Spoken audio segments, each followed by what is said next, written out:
te rendre grâce ce soir. Merci pour ta parole que tu nous envoies, qui a le pouvoir, la puissance de guérir et de faire échapper quiconque croit en elle de quelque chose que ce soit. Nous te la recommandons encore, nous prions que tu t'incarnes en elle et une fois arrivée dans les cœurs, qu'elle opère, qu'elle guérisse, qu'elle délivre, qu'elle transforme, qu'elle restaure. Dans le nom de Jésus. Saint-Esprit, c'est de toi que vient le réveil. Nous prions qu'elle amène le réveil individuel dans chaque vie au nom de Jésus. Merci parce que nous croyons que tu nous as compris. Bénis ta parole au fond de chaque cœur. Partout où ce message sera écouté, qu'il soit un moyen de salut, de délivrance pour ses auditeurs. Merci pour cette grâce. Au nom de Jésus, nous avons prié. Nous traitons d'un grand thème, expérimenter la rencontre divine. Expérimenter la rencontre divine. Nous sommes dans Exode chapitre 19. Exode chapitre 19. Exode chapitre 19, nous considérons le verset 17. Exode chapitre 19. Exode chapitre 19, le verset 17. Il est écrit, Moïse fit sortir le peuple du camp à la rencontre de Dieu. Moïse fit sortir le peuple du camp à la rencontre de Dieu. Et ils se placèrent au bas de la montagne. Est-ce qu'ils ne pouvaient pas rencontrer Dieu dans le camp? Pourquoi sortir du camp? Pourquoi sortir du camp? Vous savez, des fois, si nous ne sortons pas de certaines habitudes, nous ne pouvons jamais rencontrer le Seigneur. Moïse fit sortir le peuple du camp à la rencontre de Dieu et ils se placèrent au bas de la montagne. Ce passage décrit le moment où Moïse rassemble et fait sortir les Israélites de leur campement pour les mener à la rencontre de Dieu. Quel était le but de cette sortie? Le but était de les préparer physiquement et spirituellement avant la réception des 10 commandements et le scellement de l'alliance avec Dieu. Nous voyons ça dans Exode 20, après 19, vous avez Exode 20, le but de cette sortie, Exode chapitre 20, le verset 1. Alors Dieu prononça toutes ces paroles en disant, lorsqu'ils sont partis à sa rencontre, quand vous rencontrez le Seigneur, vous recevrez toujours de lui une parole, des orientations. Il vous dira des choses qui doivent vous changer. Il vous donnera un appel, une mission. Alors Dieu prononça toutes ces paroles en disant, je suis l'Éternel, ton Dieu, qui t'a fait sortir du pays d'Égypte, de la maison de servitude. Tu n'auras pas d'autre Dieu devant ma face. Quand vous continuez, vous allez voir que le Seigneur va leur donner les 10 commandements. Donc, c'était le but de la sortie, voyez, du camp. C'était pour se préparer, voyez, à la rencontre de Dieu, en vue de recevoir les 10 commandements, en vue de recevoir la parole, en vue de rentrer dans l'alliance, en vue de sceller l'alliance. Vous voyez l'importance, voyez, de rencontrer de Dieu. Si vous ne le rencontrez pas, il ne vous dira rien. Vous ne recevrez pas, voyez, des paroles de sa part. Moïse, en tant que leader, voyez, joue ici, voyez, son rôle de médiateur en amenant le peuple. C'est Moïse qui a amené le peuple, voyez, hors de son campement quotidien pour l'exposer, voyez, à Dieu, pour l'exposer à la présence glorieuse de Dieu. Nous sommes toujours dans Exode chapitre 19, Exode chapitre 19. Exode chapitre 19. Exode chapitre 19, le verset 17. Nous lisons, Moïse fit sortir le peuple du camp. C'est ce que j'essaie de faire. Je vais vous faire sortir de vos zones de confort, de vos zones de campement, où il n'y a pas de rencontre dynamique avec le Seigneur. C'est le rôle du leader. Moïse fit sortir le peuple du camp à la rencontre de Dieu et se placèrent au bas de la montagne. Vous allez voir que lorsqu'ils vont aller à la rencontre du Seigneur, ils vont écouter des choses qu'ils n'avaient jamais écoutées. Lorsque vous rencontrez le Seigneur, vous expérimentez de nouvelles choses. Vous recevez de nouvelles paroles. Praise the living God. Nous sommes maintenant au verset 10. Nous montons Exode 19, le verset 10. Exode chapitre 19. le verset 10. Avant d'aller rencontrer le Seigneur, il y a eu bien sûr des préparatifs. Et l'Éternel dit à Moïse, va vers le peuple, sanctifie-les aujourd'hui et demain, qu'ils lavent leurs vêtements, qu'ils soient prêts pour le 3e jour. Car le 3e jour, l'Éternel descendra aux yeux de tout le peuple sur la montagne de Sinaï. Vous ne pouvez pas aller à la rencontre de votre fiancé, voyez, en étant sale. Voyez, vous devez vous préparer, vous devez vous laver, vous devez être propre, vous devez sentir bon. Voyez, il fallait que le peuple se prépare à la rencontre de Dieu. Dieu lui a dit expressément, voyez, d'amener le peuple à se sanctifier, puisqu'il est écrit, sans la sanctification, personne ne peut voir Dieu. Ils allaient voir Dieu. Ils se préparaient à rencontrer Dieu. Et ils devaient se mettre dans les conditions. Il dit au verset 11, qu'ils soient prêts pour le 3e jour. Car le 3e jour, l'Éternel descendra aux yeux de tout le peuple sur la montagne de Sinaï. Ce soir, en considérant ce grand thème, expérimenter la rencontre divine, nous allons, voyez, parler du 2e sous-thème, intitulé « La rupture avec la rencontre diabolique ». La rupture avec la rencontre diabolique. La rupture avec la rencontre diabolique. Mais ne soyez pas étonnés d'un tel thème. Tout être né d'une femme a rencontré Satan. Tout être né d'une femme, le bébé qui est dans le sein maternel est un pécheur. Est un pécheur. C'est la première rencontre divine et spirituelle, je peux dire.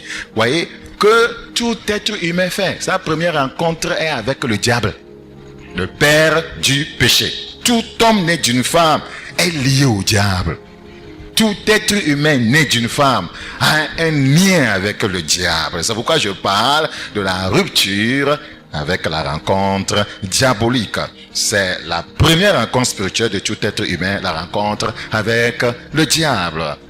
Nous sommes dans Psaume chapitre 14. Psaume le chapitre 14, nous considérons le verset 3. Psaume chapitre 14, le verset 3. Il est écrit, tous sont égarés, tous sont pervertis, il n'en est aucun qui fasse le bien, pas même un seul. Avant notre rencontre avec Dieu, c'est l'état dans lequel, voyez, nous étions. Aucun être humain, voyez, ne peut dire, voyez, qu'il est naissant. Tous naissent pécheurs parce que ils l'ont hérité de la chute, voyez, d'Adam et d'Ève. Donc, cet héritage, voyez, démoniaque, cet héritage de péché, voyez, doit être rompu, doit être, voyez, brisé. Nous sommes dans Job chapitre 14. Job chapitre 14. Nous considérons le verset 4. Job chapitre 14, le verset 4. Comment d'un être souillé sortira-t-il un homme pur? Un être souillé, Adam. Adam, c'est de par Adam que, voyez, le monde a été peuplé. Voyez, comment d'un être souillé. Adam s'était souillé par le péché, lui et sa femme Ève. Comment d'un être souillé sortira un homme pur? Dès lors, aucun être humain ne venait, voyez, pur sur la terre. Il n'en peut sortir aucun. Non, aucun, voyez, être humain n'est sorti du sein maternel saint, pur, sans un lien avec le père du péché qui est le diable. Rappelez-vous, je vous ai dit que nous sommes en train de poser de nouveau les fondements. Ce sont des messages très importants pour quiconque veut réellement avoir une relation avec le Seigneur. Il doit comprendre ces choses. Dans Job chapitre 15, Job chapitre 15, le verset 14. Qu'est-ce que l'homme pour qu'il soit pur? Qu'est-ce que l'homme? Eh oui, l'homme, voyez, naturel, voyez, irrégénéré, voyez, qui héberge en lui le péché adamique, ne peut pas être pur. Qu'est-ce que l'homme pour qu'il soit pur? Celui qui est né de la femme peut-il être juste?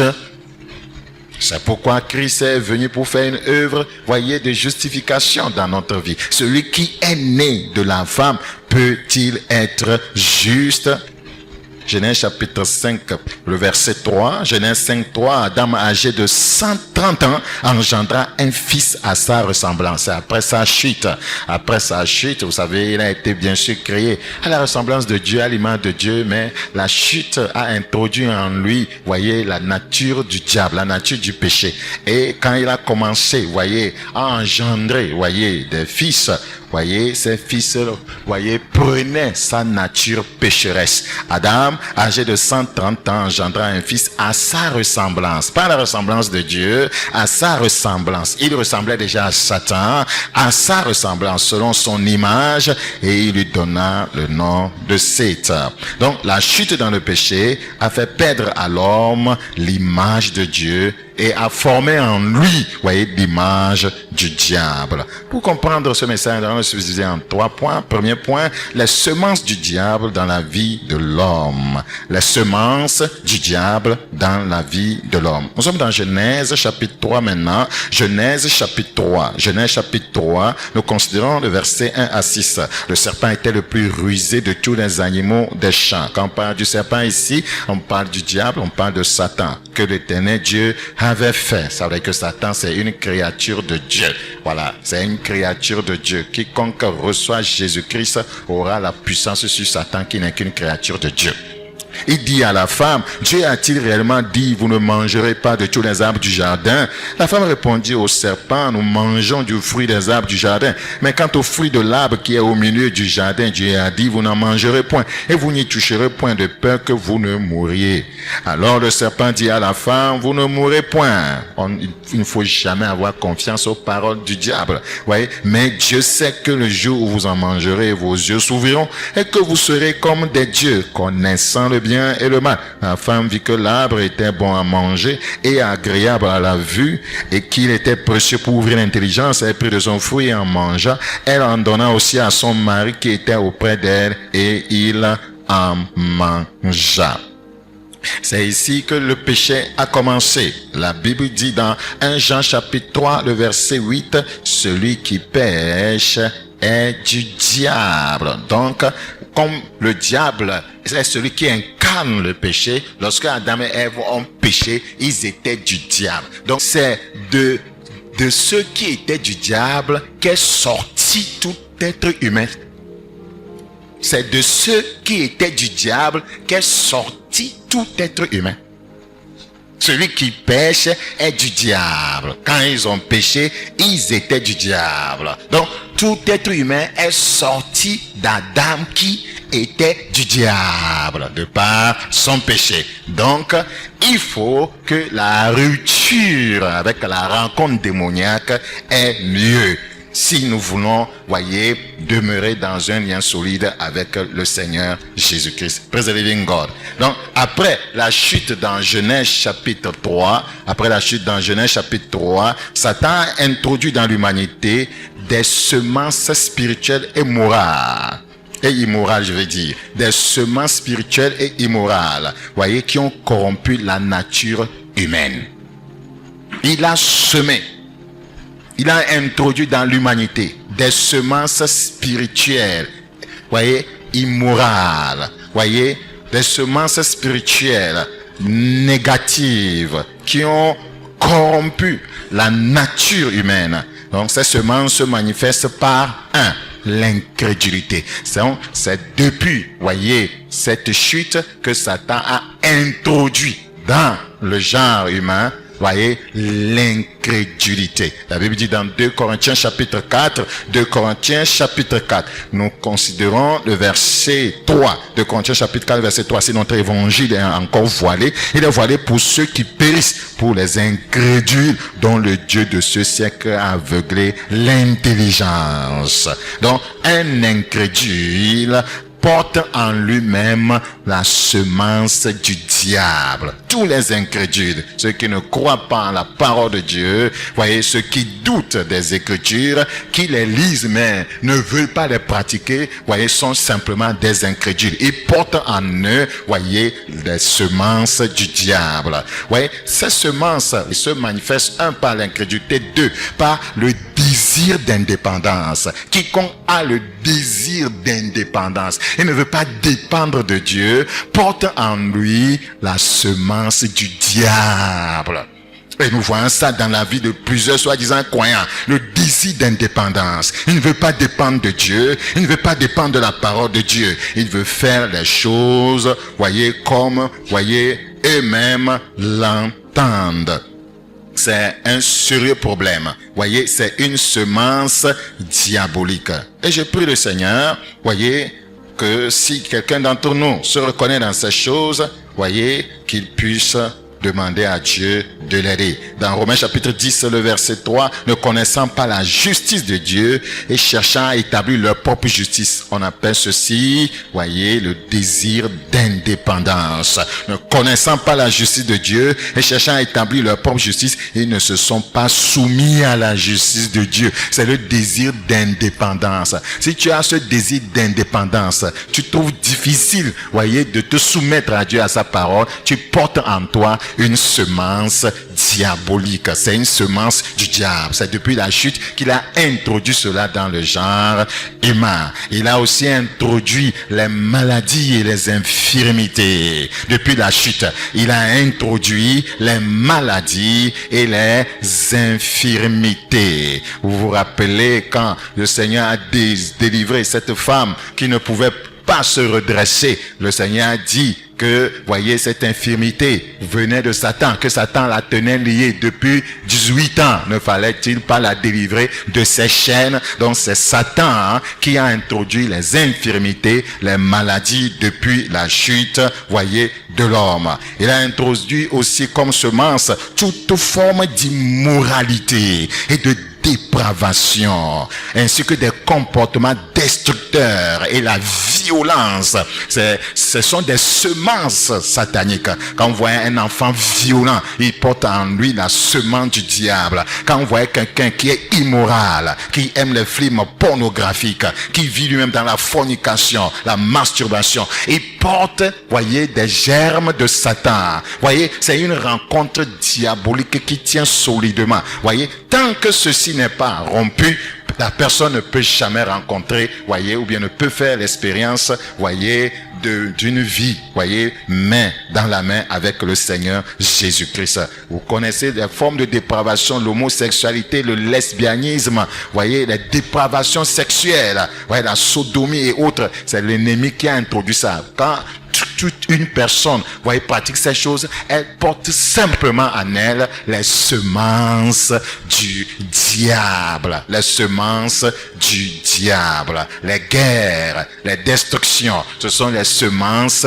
du diable. La violence, la méchanceté, voyez, ce sont les semences du diable. La haine, la colère, les rancunes, ce sont les semences du diable. Donc tous les croyants qui vivent comme ça, ils n'ont pas encore rencontré Jésus.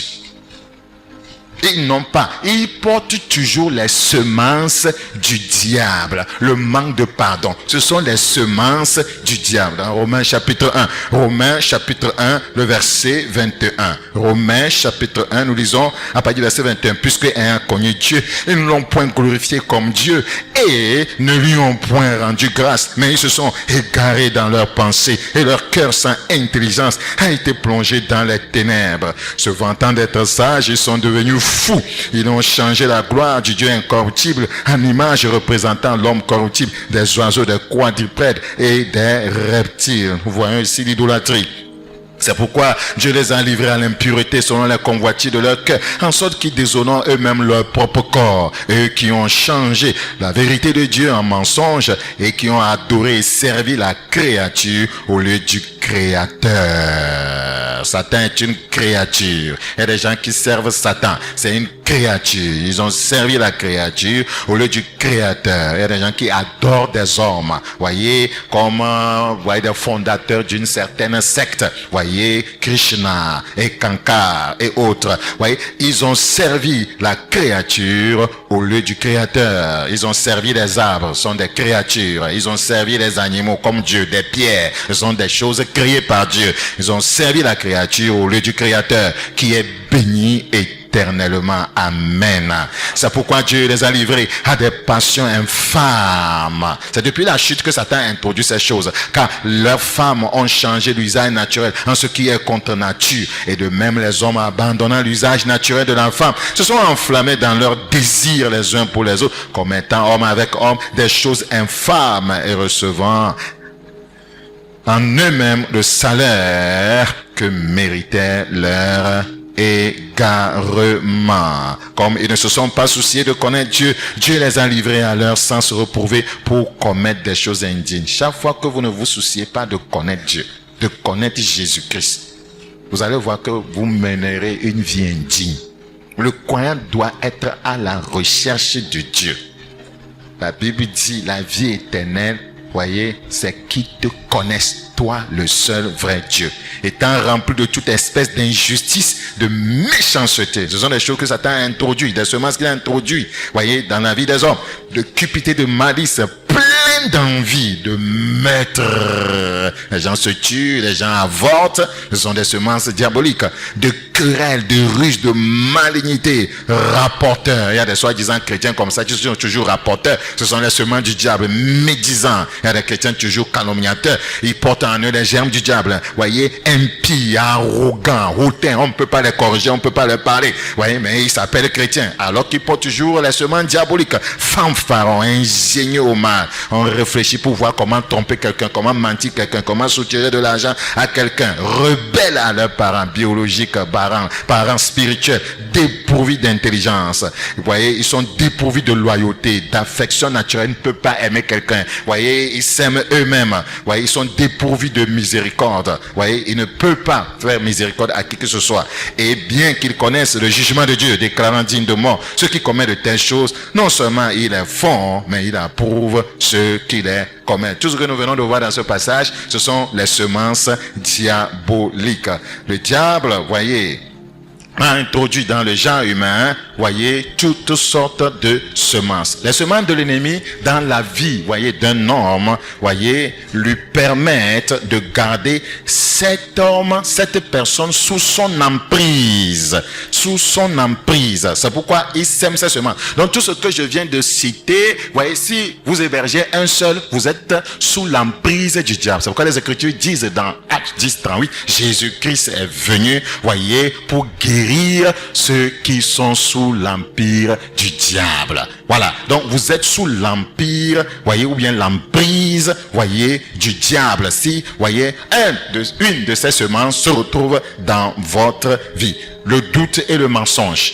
Ce sont des semences diaboliques. Le doute et le mensonge. Vous êtes toujours sous l'emprise du diable. Dans Jean chapitre 8, le verset 44. Jean 8, le verset 44. Vous avez pour père le diable et vous voulez accomplir les désirs de votre père. Quiconque n'est pas régénéré, né de nouveau, transformé. Voyez, son père c'est le diable. Vous devez le savoir, c'est Jésus qui enseigne cela. Vous avez pour père le diable et vous voulez accomplir les désirs de votre père. Les désirs de votre père.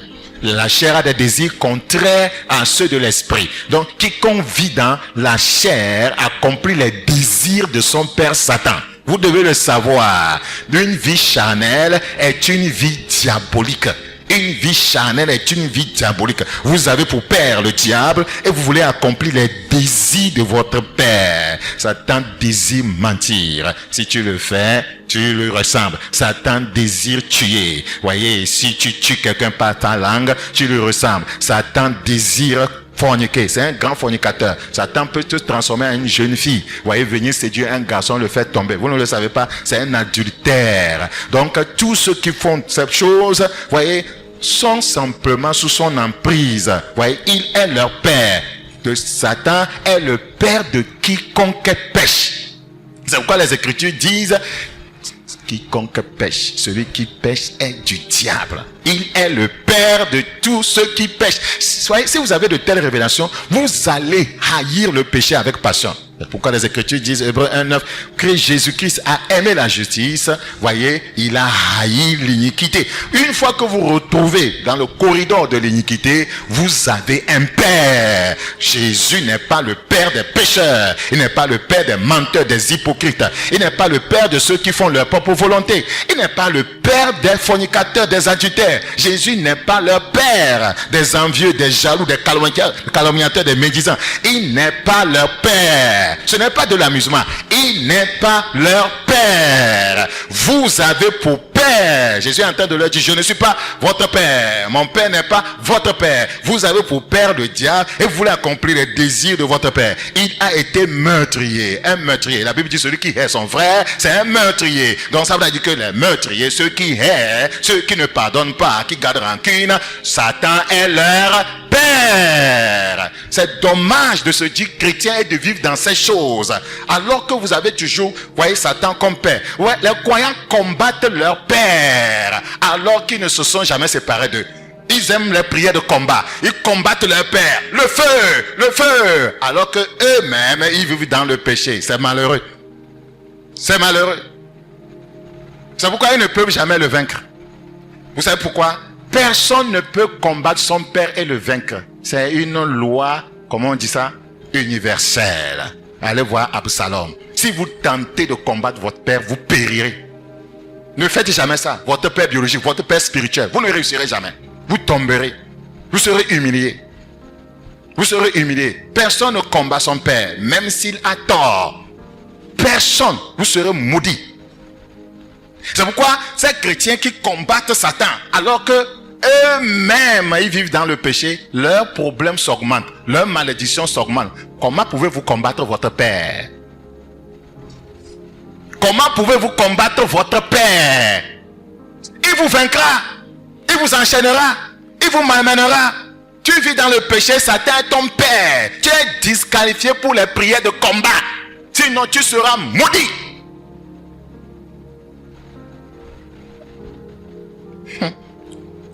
Seigneur, aie pitié de nous. Vous avez pour père le diable et vous voulez accomplir les désirs de votre père. Il a été meurtrier dès le commencement et il ne se tient pas dans la vérité. Les menteurs là, qui est leur père? C'est Satan. Il y a des croyants qui continuent à mentir, des mensonges diplomatiques, tacites, sournois. Quiconque ne se tient pas dans la vérité, Satan est son père. Il y a des pasteurs dont Satan est leur père. Parce qu'ils ne se tiennent pas dans la vérité. Ils ne disent pas la vérité aux fidèles. Ils tolèrent la mondanité. Satan est leur père. Parce qu'il ne se tient jamais dans la vérité. Une femme au foyer qui ne se tient pas dans la vérité, qui ment à son mari, Satan est son père. Un homme qui ment à sa femme, Satan est son père. Des enfants qui mentent à leurs parents, Satan est leur père. Et c'est un méchant père. C'est un père qui enchaîne les gens. C'est un père qui rend les gens esclaves. C'est un père qui détruit la vie des gens. Oh, Jésus est un bon père. C'est un programme d'éveil spirituel. Il ne se tient pas dans la vérité parce qu'il n'y a pas de vérité en lui. Quiconque est connecté à l'ennemi, il ne peut jamais vivre dans la vérité. Or, le Seigneur dit que ceux qui doivent l'adorer en esprit et en vérité. Quand Satan est votre père, c'est impossible. C'est pourquoi les chrétiens n'arrivent pas à honorer la parole de Dieu. Il parle de son propre fond, car il est menteur et le père du mensonge. Et moi, parce que je dis la vérité, vous ne me croyez pas. Jésus, lui, c'est la vérité. Et ceux qui le servent doivent le servir en esprit et en vérité. Praise the living God. Donc, Satan a introduit le mensonge parce que il est le père du mensonge. Il est le père du mensonge. Il a introduit des désirs impies parce que il est le père de tels désirs. Il a introduit aussi dans le genre humain l'autonomie et l'orgueil. L'autonomie et l'orgueil. Tout ce que je suis en train d'étaler ici, si ça se retrouve dans votre vie, il y a un problème sérieux. C'est pourquoi je vous ai dit que c'est un message qui demande la prière. La prière. Au-delà de toute chose, nous voulons voir Dieu un jour au ciel. Nous voulons aller au ciel. Oh, il faut travailler ces choses. Mais ça ne préoccupe personne hein, dans le corps de Christ. Hein. Ça ne préoccupe personne. L'essentiel, que Dieu me bénisse, que je me marie, que j'ai maison, que je voyage, que j'ai diplôme, que j'ai.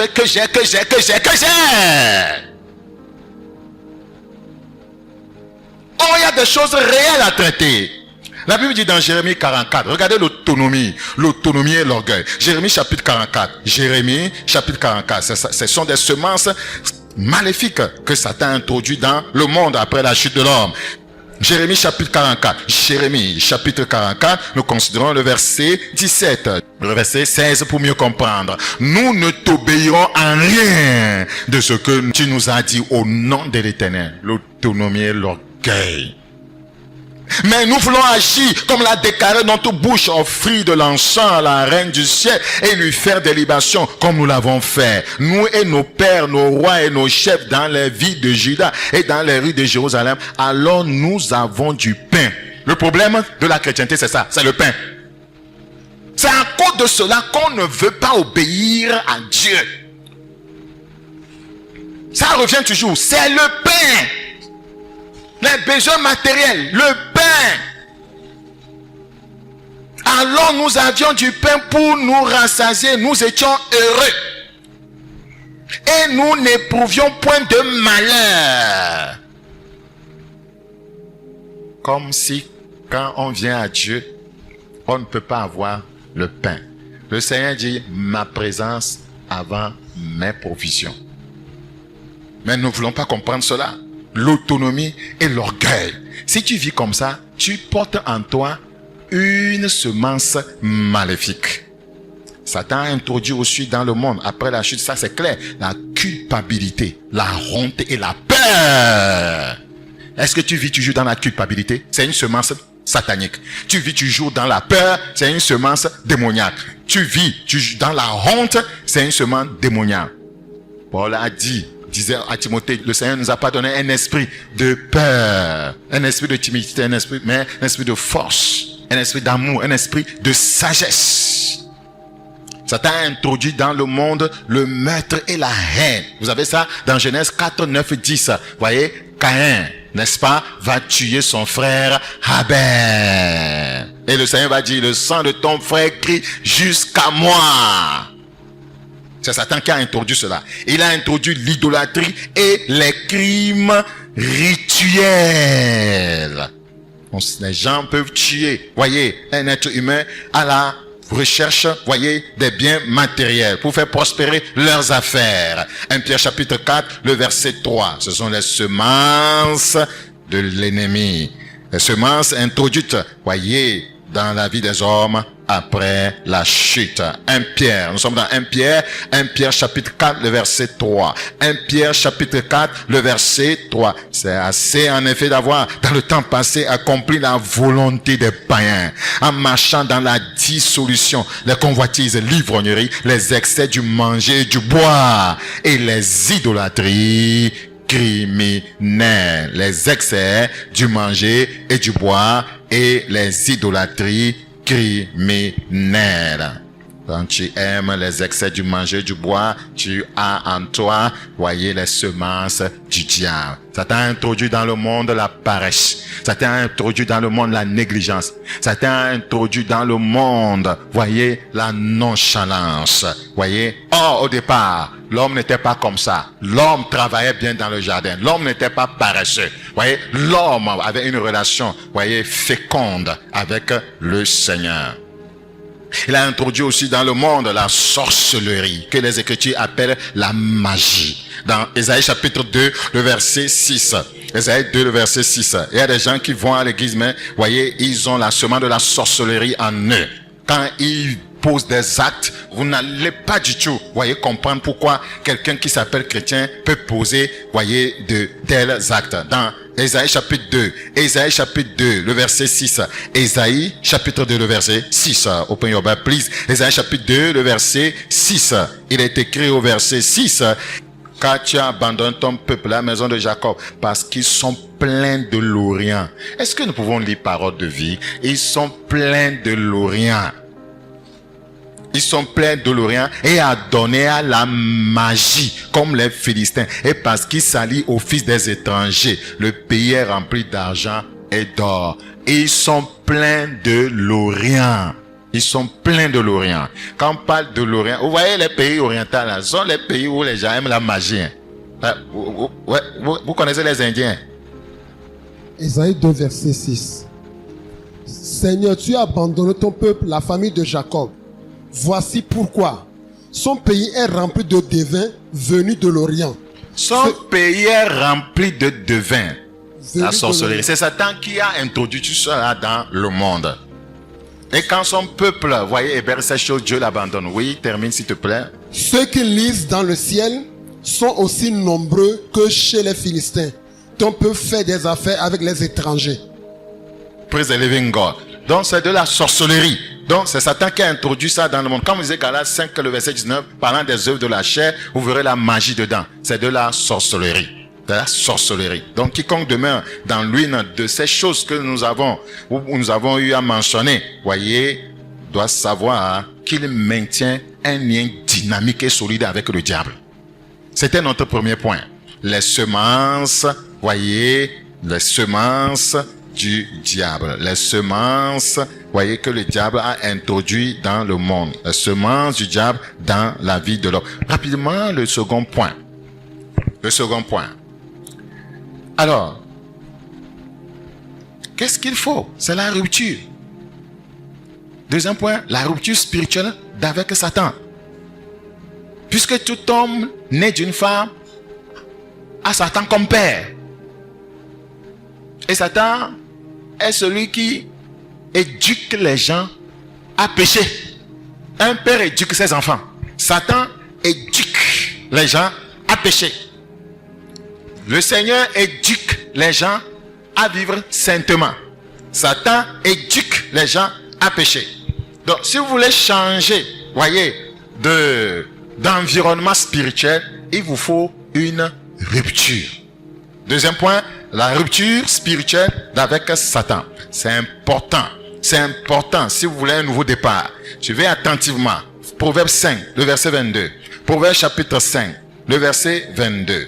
Proverbe 5, le verset 22. Je vous ai dit, en injectant des semences maléfiques dans la vie des hommes, Satan voulait les, voyez, avoir sous son emprise. Regardez, Proverbe 5, le verset 22. Le méchant est pris dans ses propres iniquités. Il est saisi par les liens de son péché. Donc, les gens sont sous son emprise. Le péché fait que vous êtes dans des liens démoniaques, dans des liens avec Satan. Donc, vous demeurez dans les liens avec Satan. La Bible dit, il mourra faute d'instruction. Si on ne vient pas instruire cette personne, puisqu'elle a été mal éduquée par Satan, elle a été instruite, voyez, dans la voie du péché, il faut qu'on vienne l'instruire autrement. Sinon, il mourra. Il mourra faute d'instruction. Donc, Jésus-Christ, voyez, est venu pour nous instruire à marcher dans la voie droite du Seigneur. Il mourra faute d'instruction, il chancellera par l'excès de sa folie. Jésus est venu pour prononcer le divorce spirituel entre le diable et quiconque, voyez, ploie sous le fardeau des semences démoniaques et a faim de la liberté. Jésus est venu pour de telles personnes. Si vous avez faim de la liberté, si vous ne voulez plus avoir aucune semence du diable dans votre vie, vous n'avez, voyez, qu'à aller vers une seule personne. Elle s'appelle Jésus-Christ. Praise the living God. Elle s'appelle Jésus-Christ. Si vous prenez sous le fardeau des semences démoniaques, vous dites chrétien, hein? Mais tout ce que je viens de dire au premier point, ça se retrouve dans votre vie. Ça se retrouve dans votre vie. Vous avez besoin de ce deuxième point pour vous en sortir. Il faut écouter attentivement. Ce que j'ai dit au premier point, 99% des croyants vivent dedans. Mais ils se font appeler chrétiens. Chrétiens, ils pêchent quotidiennement. Ils se disent chrétiens. Oh, celui qui pêche est du diable. Parce que quotidiennement, ils ont des rencontres dynamiques avec le diable. Celui qui a des rencontres dynamiques avec le Seigneur, quotidiennement, c'est la sainteté. Luc 1, 14, 75. De marcher chaque jour dans notre vie, dans la justice et la sainteté. C'est la vérité. C'est la vérité. Regardez avec moi, Matthieu chapitre 11, le verset 8. Jésus est venu nous libérer du joug ennemi, des fardeaux, voyez, ennemis. Nous libérer des semences ennemies qui constituent des fardeaux, voyez, dans la vie des hommes. Nous sommes dans Matthieu chapitre 11.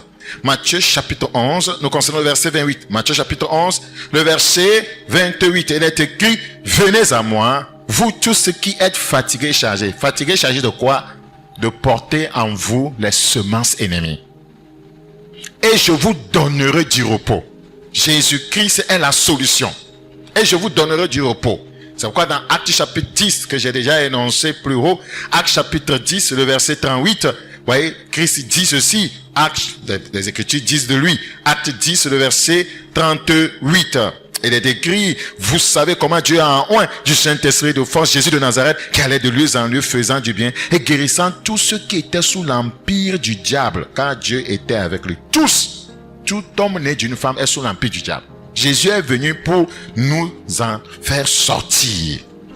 Colossiens chapitre 2, le verset 13. Colossiens chapitre 2. Colossiens chapitre 2. Nous devons, voyez, accepter cette rupture avec, voyez, le diable, avec cette semence maléfique dans nos vies. Nous sommes dans Colossiens chapitre 2, le verset 13. Colossiens chapitre 2, nous concernons le verset 13. Il est écrit, vous qui étiez par vos offenses et par l'incirconcision de votre chair, il vous a rendu à la vie avec lui, en nous faisant grâce pour toutes nos offenses. Il a effacé l'acte dont les ordonnances nous condamnaient et qui subsistait contre nous. Et il a détruit en le clouant à la croix. Il a dépouillé les dominations et les autorités et les a livrées publiquement en spectacle en triomphant d'elles par la croix. C'est par la croix seulement que vous pouvez rompre, voyez, votre lien avec Satan. Parce que Christ l'a vaincu à la croix et quiconque vient, voyez, quiconque passe par la croix, voyez, expérimente cette rupture spirituelle d'avec le diable, d'avec le péché, d'avec les semences maléfiques. Donc, quiconque veut expérimenter la rupture spirituelle avec le diable n'a qu'une direction, voyez, où regarder, celle de la croix. Celle de la croix. Regardez à la fin, le verset 15, il a dépouillé les dominations et les autorités et les a livrées publiquement en spectacle en triomphant d'elles par la croix. Donc, si nous ne voulons plus le message de la croix, nous voulons seulement prospérité, nous voulons seulement, voyez, les choses matérielles, nous n'allons pas expérimenter la délivrance du péché. Nous n'allons pas expérimenter la délivrance du péché. Il nous faut être délivrés du péché. Colossiens chapitre 1, le verset 20. Colossiens chapitre 1, le verset 20. Il a voulu par lui réconcilier tout avec lui-même. Le Seigneur veut qu'on se réconcilie avec lui. Tant ce qui est sur la terre que ce qui est dans les cieux, en faisant la paix avec lui par le sang de sa croix. C'est par le sang de la croix, le sang versé à la croix, pour être plus, voyez, clair, que nous pouvons, voyez, entrer, voyez, de nouveau, voyez, en contact avec notre Créateur, en brisant toute forme d'alliance, voyez, avec le diable, le père de tout pécheur. Alors, pourquoi le Seigneur veut cette réconciliation pour nous? Regardez le verset 22. Pour vous faire paraître devant lui saint. Sinon, nous n'allons pas paraître devant lui. Si nous ne rompons pas avec l'ennemi, nous ne pouvons pas paraître devant le Seigneur. Pour vous faire paraître devant lui saint, irrépréhensible et sans reproche. Et sans reproche. Et sans reproche. Lorsqu'il n'y a pas rupture spirituelle avec le diable, on ne peut pas parvenir au ciel. Parce qu'il faut parvenir là-bas sans reproche. Pour se présenter devant Dieu, il faut être sans reproche. Or, les semences de l'ennemi en l'homme fait de lui un homme souillé. Il n'est pas sans reproche. Donc, il faut nécessairement la rupture pour devenir sans reproche afin de paraître devant Dieu. C'est très important. Je lis encore pour vous faire, le verset 22, pour vous faire paraître devant lui saint, irrépréhensible et sans tache. Si du moins vous demeurez fondé et inébranlable dans la foi, sans vous détourner de l'espérance de l'évangile que vous avez entendu, qui a été prêché à toute créature sous le ciel et dont moi, Paul, j'ai été fait ministre. C'est tellement important. La rupture d'avec Satan. Je termine le troisième point. Le premier point parlait de quoi? Les semences du diable dans la vie de l'homme. Deuxième point, la rupture d'avec Satan. Et cette rupture passe par la croix. Vous devez accepter le Seigneur Jésus comme votre sauveur, voyez, personnel. Et Seigneur, vous devez, voyez, dire à Satan, je renonce à toi et à tes semences. Je ne veux plus de cela. C'est important. Un chrétien n'est pas un pécheur. Ça n'existe nulle part. Un chrétien, un enfant de Dieu ressemble à Dieu. Un enfant de Dieu ressemble à Dieu. Pour vous faire paraître devant lui saint et irrépréhensible. Sans reproche. Sans reproche. Écoutez-moi, on peut venir à Dieu, avoir beaucoup de biens matériels et être blâmable. On peut réussir dans la vie séculière, mais avec beaucoup de reproches. Tu ne verras pas Dieu. Tu ne verras pas Dieu. Ceux qui verront Dieu, c'est ceux qui sont sans reproche. Dans ton foyer, sans reproche. Dans ta relation avec ta femme, sans reproche. Dans ta relation avec ton mari, sans reproche. Dans ta relation avec tes collègues de service, sans reproche. Dans ta relation avec tes parents, sans reproche. Dans ta relation avec tes enfants, sans reproche. Si nous voulons le voir demain, je vous l'ai dit l'autre fois, la trompette peut sonner à tout moment et on ne sait pas, personne ne connaît le jour de sa mort. Vous devez le savoir. Personne ne connaît le jour de sa mort. Personne ne peut se vanter en disant, moi, je vais mourir dans 50 ans. Vous voyez, personne n'est fort sur le jour de la mort. Tu ne connais pas ta date. C'est pourquoi il faut être sans reproche. C'est pourquoi Luc 1 nous le rappelle tous les jours de notre vie. Mais Satan ne veut pas ça. Satan veut nous maintenir, voyez, dans des vies, voyez, blâmables. Mais nous devons, voyez, aller vers la rupture. Nous devons forcer la rupture. Nous devons faire quoi? Nous devons forcer la rupture. Il faut forcer la rupture. Avec Jésus, on peut changer. Vous croyez à cela? Avec Jésus-Christ, on peut changer. C'est possible. On peut changer. Terminons pour prier. Parce que il nous faut prier. La rencontre divine et la rupture démoniaque. Troisième point. La rencontre divine et la rupture démoniaque. La rencontre divine et la rupture démoniaque. Vous voyez, je viens de vous enseigner que il nous faut la rupture spirituelle avec Satan. C'est un enseignement. C'est ce que les Écritures enseignent. Si vous écoutez ça seulement, vous ne serez jamais délivré. Vous savez pourquoi? Parce que vous n'avez pas manifesté la fin pour rencontrer celui qui délivre. Tu sais pourquoi ta délivrance ne finit pas? Tu n'as pas rencontré Jésus. Tu n'as pas rencontré personnellement Jésus. Il n'y a personne qui rencontre de façon personnelle Jésus et qui héberge encore un lien avec Satan, un lien avec les démons. Ça n'existe pas. Vous n'avez pas soif de rencontrer Jésus. Vous pouvez être délivré sans l'intervention d'un pasteur. À cause de votre faim de Jésus, il va vous libérer dans votre sommeil.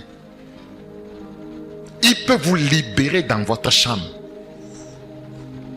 Il peut déclencher une délivrance dans votre chambre. La manière dont vous le cherchez, vous allez commencer à vomir, à tourner là-bas vous seul.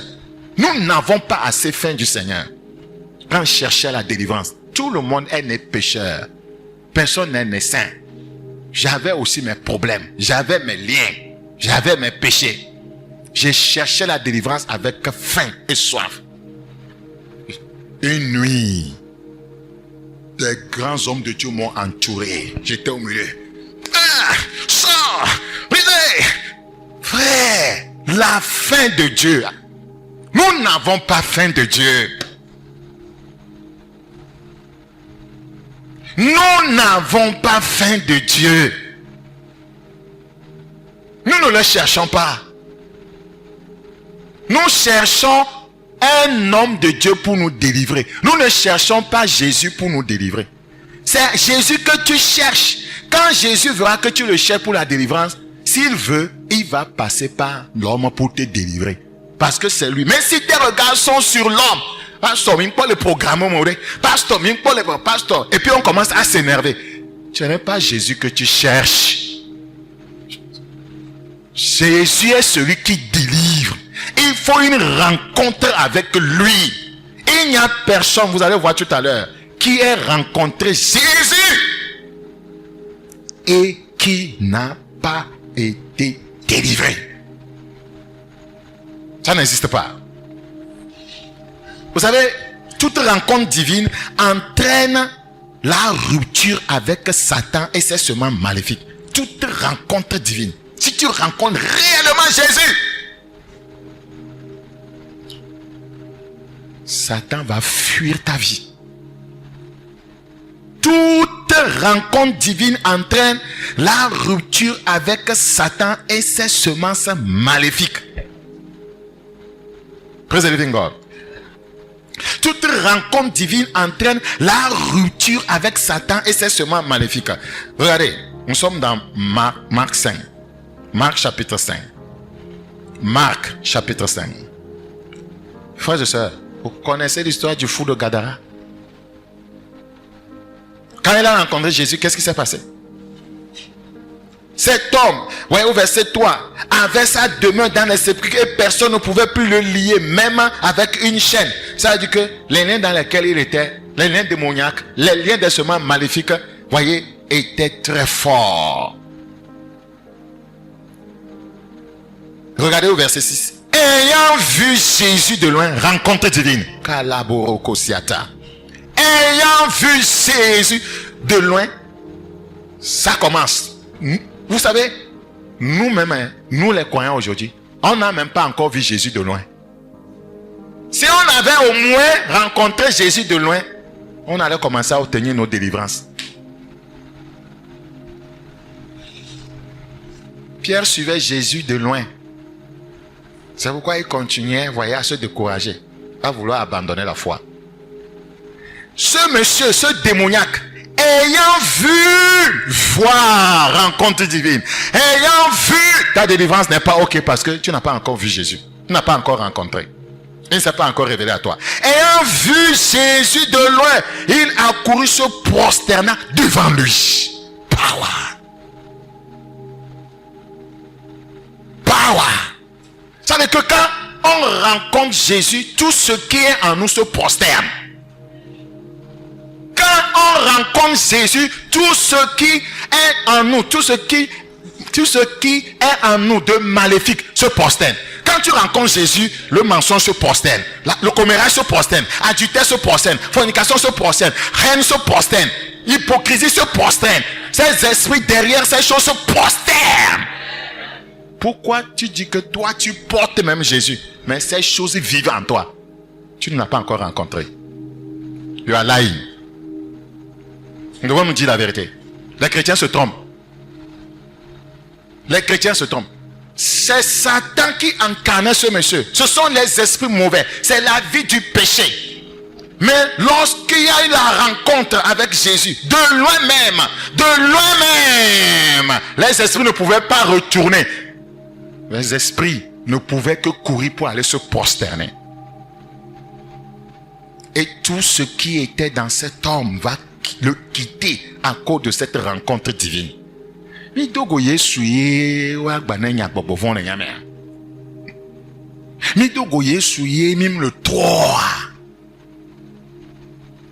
avons rencontré quel Jésus? Savez-vous qu'il y a un autre Jésus? Vous ne le savez pas. Plusieurs dans nos églises, c'est lui qu'ils adorent. Le Jésus qui n'aime pas qu'on pardonne. L'autre Jésus. Le Jésus qui n'aime pas qu'on oublie les offenses. L'autre Jésus. Le Jésus qui aime l'hypocrisie. L'autre Jésus. C'est la vie que les croyants mènent. Frère, Maliko Parande Siata, vous adorez un autre Dieu, mes enfants. Ce n'est pas moi que vous adorez. Ce n'est pas moi que vous adorez. C'est l'autre Jésus.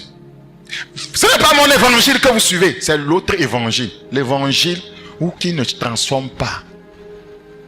Si vous écoutez mon évangile, vous l'acceptez, vous serez transformé. Comment un croyant peut décider que lui ne va pas laisser cette affaire pardonner? Ce n'est pas l'évangile de Jésus-Christ. Comment un croyant peut demeurer orgueilleux, indifférent? On peut tout dire. Ce n'est pas l'évangile de Jésus. C'est l'autre évangile. L'évangile de Jésus transforme. L'évangile de Jésus brise les liens. C'est parce que les gens n'ouvrent pas leur cœur pour recevoir cet évangile. Ils ont le cœur fermé. Les gens adorent l'autre esprit. Ils parlent en langue, ils mentent. C'est l'autre esprit. Vous devez le savoir. Qui simule le Saint-Esprit. Tu parles en langue, mais tu as une mauvaise vie. Tu parles en langue, mauvais caractère. C'est l'autre esprit. Reboko parakasiata. Dis-leur que tant qu'ils vont continuer avec l'autre esprit, mon esprit s'éloignera d'eux. L'autre Jésus, c'est ce qu'on adore dans l'église aujourd'hui. L'autre esprit, l'autre évangile. On écoute, on ne change pas. On parle en langue, c'est l'autre Saint-Esprit. Mais on est toujours dans le péché. On invoque le nom de Jésus. Mais, voyez, on ne se soumet pas à sa parole. Vous ne le savez pas. Quand Paul parlait de cela, vous pensez que c'est de l'amusement. Vous pensez que ça ne va pas vous arriver. Ce n'est pas parce que je parle du Jésus véritable que vous n'allez pas adorer l'autre Jésus. Le Jésus véritable que je te prêche là, l'as-tu accepté? Le Saint-Esprit dont je te parle là, est-ce que tu veux te soumettre à lui? L'évangile de Jésus dont je te prêche là, es-tu prêt à te soumettre à cet évangile? C'est quand Dieu voit dans ton cœur que tu n'as pas faim de Jésus, de son évangile, de son vrai Saint-Esprit, qui te livre à l'autre Jésus, qui te livre à l'autre évangile, que toi-même tu vas commencer à mener, qui te livre à l'autre esprit. Ça ne vous étonne pas que des gens parlent en langue, mais ils ne changent jamais. Vous pensez que c'est quel esprit? Et faites attention les frères, vous voulez vous marier, vous regardez seulement parler en langue. Les sœurs aussi. Tu vas aller marier un démon. Tu vas aller marier un démon. Et après quand il y a problème là, pasteur, j'ai dit à mes ouvriers hier, le visage attire, mais c'est la maturité qui construit. Le visage attire, mais c'est la maturité qui construit un foyer. Le visage là attire, c'est la maturité qui construit. C'est pourquoi il dit, la femme sage bâtit. La femme sage doit dire que la femme mature. La sagesse, c'est la maturité. C'est la maturité. Vous devez laisser tomber ces choses Chanel là. Elle est belle, il est beau, il marche bien, il s'habille bien. Après vous aurez des problèmes pour rien. Le visage attire, mais c'est la maturité qui construit. Aujourd'hui, on est en train de rencontrer ça. Il y a des frères qui ne peuvent pas dire ce qu'ils subissent au foyer. C'est leurs femmes qui sont au contrôle, les commandantes. Honte à ces femmes-là. Ils veulent contrôler leur mari, imposer les choses. Honte à ces femmes-là. Ce sont, voyez, des petites filles de Ève. Que Dieu ait pitié de nos âmes perdues. Quand ce monsieur a vu Jésus de loin, ayant vu Jésus de loin, il a couru, il se prosterna devant lui. Il s'écria d'une voix forte, qu'y a-t-il entre moi et toi? C'est les démons qui parlent. Il ne peut rien avoir entre les démons et Jésus. Jésus ne peut pas être dans ta vie, il y a des démons. Jésus lui a demandé quel est son nom. Verset 9. Légion est mon nom. Ils sont nombreux. Ils sont nombreux. Lui répondit-il. Car nous sommes plusieurs. Et les démons voulaient qu'on les envoie. Voyez, priaient qu'on ne les envoie pas hors du pays. Ce sont les esprits qui voulaient, voyez, les esprits territoriaux. Ils voulaient contrôler la contrée. Il y a des gens qui ont des esprits comme ça, qui veulent contrôler l'église, contrôler le foyer, contrôler les gens, imposer des choses aux gens. Par finir, le Seigneur va chasser les démons. Au verset 13, il leur permit. Et les esprits impurs sortirent, entrèrent dans les pourceaux, et le troupeau se précipita dans les pentes escarpées dans la mer. Il y en avait environ 2000 et ils se noyaient dans la mer. La rencontre divine engendre toujours la rupture démoniaque. La rencontre divine engendre toujours la rupture démoniaque. La sirène ne peut plus rester là-bas. la sirène ne peut plus rester là-bas. La sirène, c'est un mauvais esprit. C'est un mauvais esprit, la sirène.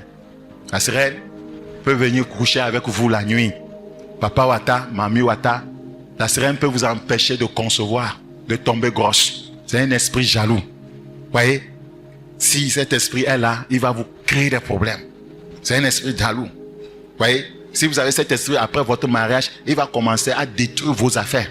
Détruire les affaires de votre mari et de votre femme. C'est un esprit jaloux. C'est un esprit jaloux. Cette rencontre divine a changé carrément la vie de ce monsieur. Au point où ce monsieur, voyez, il voulait même commencer immédiatement l'œuvre missionnaire avec Jésus. Mais Jésus lui a dit non, il faut que tu ailles dans, voyez, ta contrée pour dire ce que je t'ai fait, pour leur parler de ce que je t'ai fait. Entre toi et moi, maintenant, il y a connexion, il y a relation. La rencontre a eu lieu. Je peux maintenant t'utiliser comme un instrument. Voyez, va, le verset 19. Jésus ne le lui permit pas, mais il lui dit, va dans ta maison.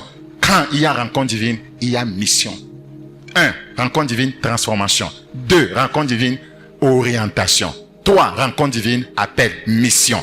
Il reçoit sa mission ici. Va dans ta maison, vers les tiens et raconte-leur tout ce que le Seigneur t'a fait et comment il a eu pitié de toi. Les croyants qui ne savent pas ce qu'ils doivent faire pour le Seigneur ne l'ont pas encore rencontré.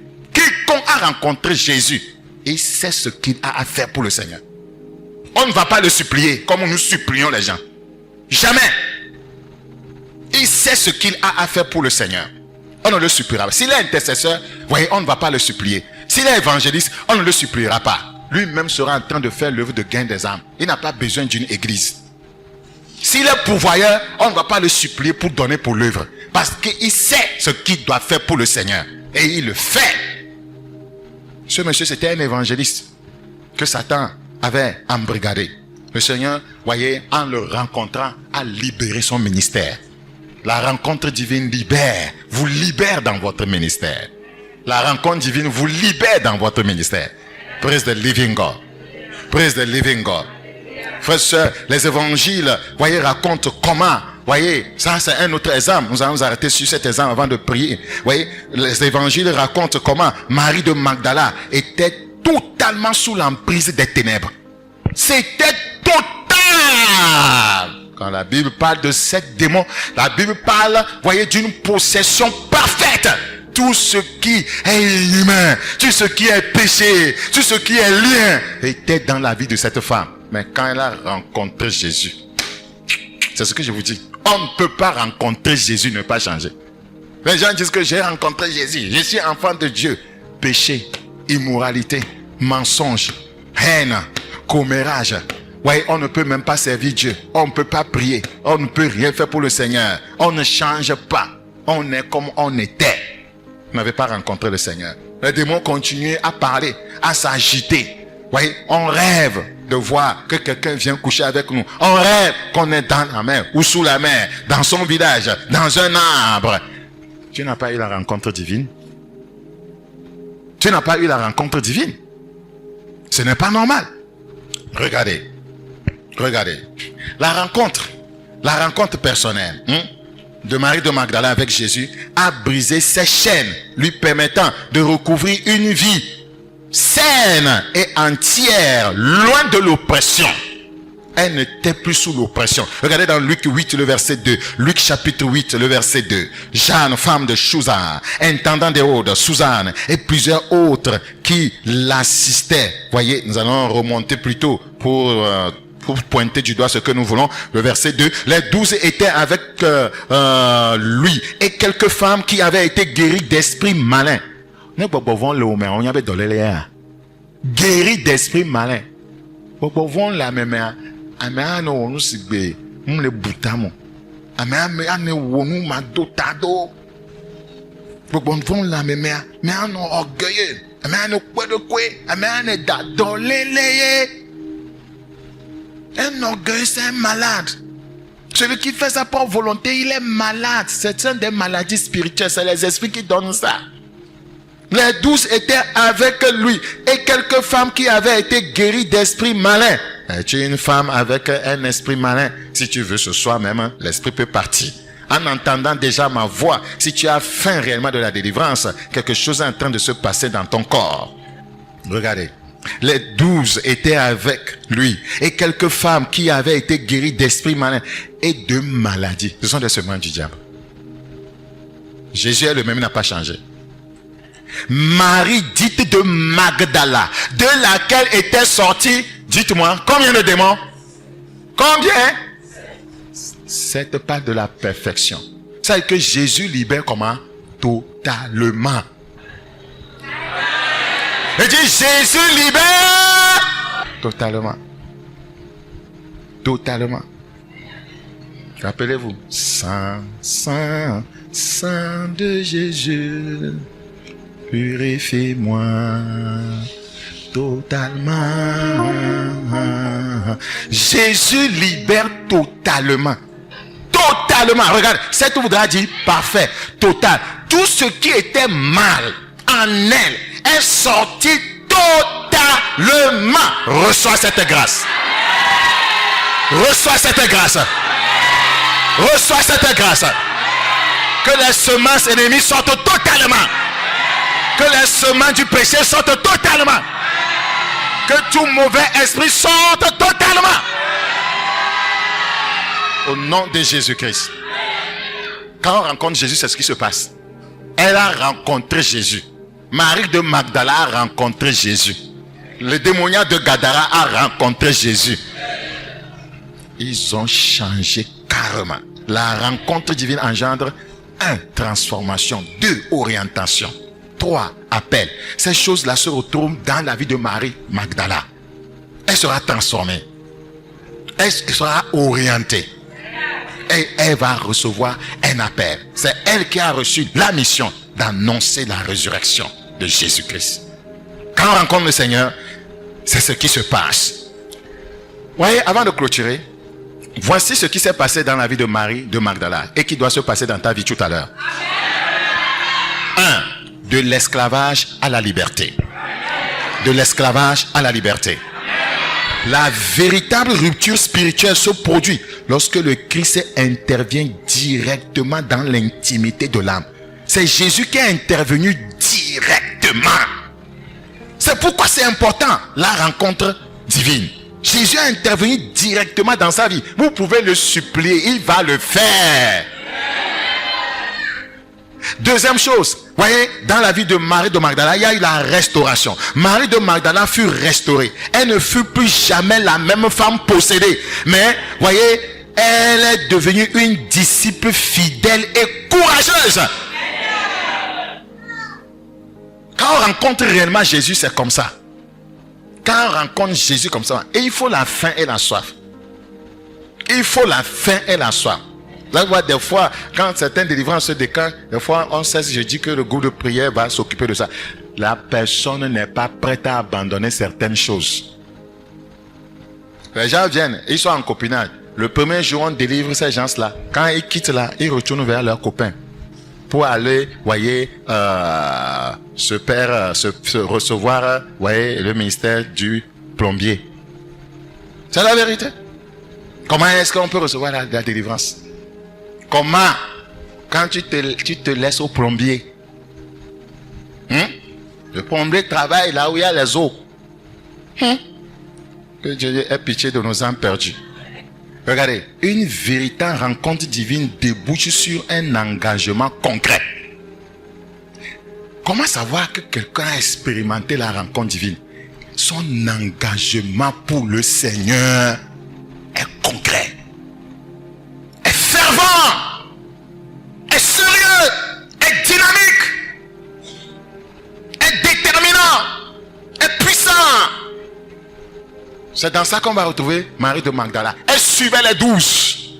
Elle soutenait l'œuvre de Dieu, l'œuvre de Jésus par ses biens, pour montrer son engagement, sa reconnaissance à la délivrance.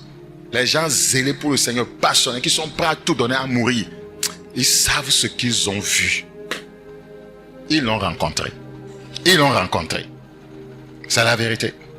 Ils l'ont rencontré. Dans Luc 8, le verset 2. Luc 8. Retournons là-bas. Luc 8. Le verset 2. Les 12 étaient avec lui et quelques femmes qui avaient été guéries d'esprits malins et de maladies. Marie dite de Magdala, de laquelle étaient sortis 7 démons. Jeanne, femme de Chouza, intendant d'Hérode, Suzanne et plusieurs autres qui l'assistaient de leur bien. Il y a des gens qui insultent les hommes de Dieu quand ils disent d'assister l'œuvre. Si vous n'assistez pas un homme de Dieu avec vos biens, comment l'œuvre de Dieu va se faire?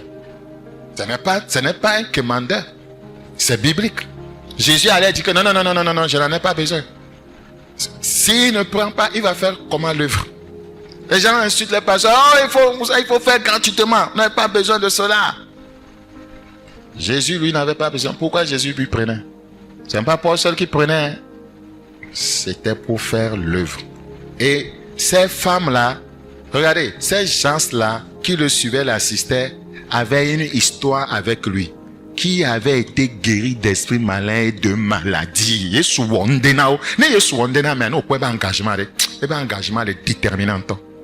Et ben engagement de déterminant. Ame o dogo Yesu wa o prene do. Bi fi amege do wa, o lo pro Yesu do wa o dogo wa o le bianu. Ne na o ya, no na o dogo, o dolo wa mo. De wa be dolele o, on vombe dolele o de da. Et puis vous allez bien noter à mon on s'engager non parce que wa so wa be question no wa be fon kwata ason nane ma obe do o mona puisque même ils savent qu'ils ont des problèmes. C'est pourquoi ils sont réticents quand il faut donner à Dieu. Il y a des problèmes. Des problèmes les fiers là. Des problèmes on tombe les dit problème à Dieu. On me dit mais on est trop ouais. Wa ma o ja trop. Oh, Maoja trop là. Oh, Mbede, Maoja trop ouais. Quand quelqu'un a expérimenté la rencontre divine, qu'est-ce que vous constatez dans sa vie? 1. Le soutien actif. Une fois guérie, Marie a soutenu le ministère de Jésus avec ses biens. Le soutien actif. 2. Elle devint témoin de sa résurrection. On ne peut pas rencontrer Jésus et ne pas partager l'évangile. Jamais.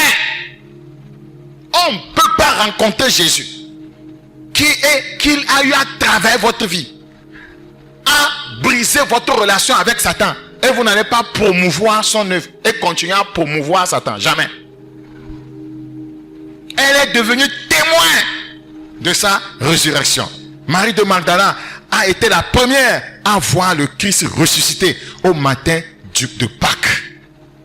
C'est le passage d'une vie tourmentée à une vie au service de la bonne nouvelle. Elle est passée d'une vie tourmentée à une vie au service de la bonne nouvelle. Quand on rencontre le Seigneur, c'est ce qui se passe. Jean chapitre 20. Jean chapitre 20, le verset 1. Le premier jour de la semaine, Marie de Magdala se rendit au sépulcre dès le matin, comme il faisait encore obscur, et elle vit que la pierre était ôtée du sépulcre. Cette femme a rencontré Jésus quand Jésus faisait son ministère terrestre. Quand Jésus, voyez, a été aussi enseveli, elle a rencontré aussi à sa résurrection. Regardez sa fin. Regardez sa fin. Quelle que soit la dimension où tu es Jésus, je dois être avec toi. C'est l'engagement de Marie de Magdala. C'est l'engagement de Marie de Magdala. Écoutez, l'engagement, la fin ne dépend pas des titres. Ce n'est pas le pasteur qui a plus faim de Jésus. Tous les apôtres étaient là, mais personne n'avait faim de Jésus plus que Marie de Magdala. Personne ne s'est levé très tôt pour Jésus. Même les pasteurs, les apôtres. Mais Marie, simple Marie de Magdala, fidèle, elle avait une grande faim. Quel honneur pour elle d'être la première à annoncer la résurrection de Christ. C'était sa faim. Ça n'est pas ton titre. Tu peux être apôtre, tu peux être bishop, tu peux être chanteur, tu peux être choriste, ouvrier dans la maison de Dieu. Mais tu n'as aucune faim pour Jésus. Jésus se révèle à ceux qui ont faim. C'est pourquoi il a confié cette mission à cette femme, à cause de sa faim. Si vous voulez rencontrer Jésus, si vous voulez être privilégié, vous voulez être porteur de certains messages, de certaines grâces, il vous faut la faim. Il vous faut la faim. il vous faut la fin. C'est la fin, voyez, qui, fait la différence. Nous sommes ici comme ça. Votre fin peut faire que Dieu va vous susciter dans la nation. C'est la vérité que je vous dis. Vous suscitez dans la famille. Votre fin peut faire que Dieu va vous présenter au monde. Votre fin en secret, que personne ne voit. Personne ne voit. Ce serait un jour seulement. Le Seigneur va se révéler à vous. Et ça va faire, ce sera un grand déclic. Praise the living God. Je prie le Seigneur qu'il puisse te visiter comme il a visité Marie de Magdala. Le verset 13. Nous sommes dans Jean 20. Le verset 13. Jean chapitre 20. Le verset 13. Il lui dit, femme, pourquoi pleures-tu? Elle pleurait même. Son amour pour le Seigneur l'a amené à pleurer. Elle le cherchait tellement. Elle leur répondit plutôt, parce qu'ils ont enlevé mon Seigneur. Regardez, elle l'aimait tellement. Ils ont enlevé mon Seigneur. Ils ont enlevé mon Seigneur. Elle pleure. Ils ont enlevé mon Seigneur. Regardez la fin. Regardez l'amour de cette femme. Ils ont enlevé mon Seigneur. Mais elle ne savait pas que c'était Jésus. Jésus lui-même lui parlait. Et Jésus a vu que cette femme l'aimait vraiment. Elle pleurait en disant, ils ont enlevé mon Seigneur. Elle ne pleurait pas en disant que je n'ai pas d'argent. Elle ne pleurait pas en disant que Jésus, tu es parti, je vais trouver argent où? Jésus, tu es parti, est-ce que je vais me marier un jour? Jésus, tu es parti, est-ce que mon commerce va marcher? Non, Jésus m'a enlevé mon Seigneur. Ça veut dire quoi? Ils ont enlevé celui qui est maître de ma vie. Ils ont enlevé celui qui règne sur ma vie, qui règne sur mes émotions, qui règne sur mes sentiments, qui règne sur mes décisions, qui règne sur ma volonté. C'est celui-là qu'ils ont enlevé. Je veux le retrouver. Elle a montré à Jésus qu'elle l'aimait. Et je ne sais où ils l'ont mis. En disant cela, elle se retourna, elle vit Jésus debout. On appelle ça rencontre divine. Mais elle ne savait pas que c'était Jésus. Jésus lui dit, femme, pourquoi pleures-tu? Qui cherches-tu? Elle, pensant que c'était le jardinier, lui dit, Seigneur, si c'est toi qui l'as emporté, dis-moi où tu l'as mis et je le prendrai. Aïe, aïe, aïe, aïe, aïe, aïe, aïe. Marie de Magdala dit, je vais prendre ce Jésus. Elle n'est pas là pour prendre les choses matérielles. Jésus, moi je vais prendre Jésus. Si tu prends Jésus, tu as pris le salut. Si tu prends Jésus, tu as pris la sanctification. Si tu as pris Jésus, tu as pris la délivrance. Si tu as pris Jésus, tu as pris la restauration. Si tu prends Jésus, tu as pris l'élévation. Je vais le prendre. Si tout le monde le rejette là, moi je vais le prendre. Si tout le monde le condamne, moi je vais le prendre.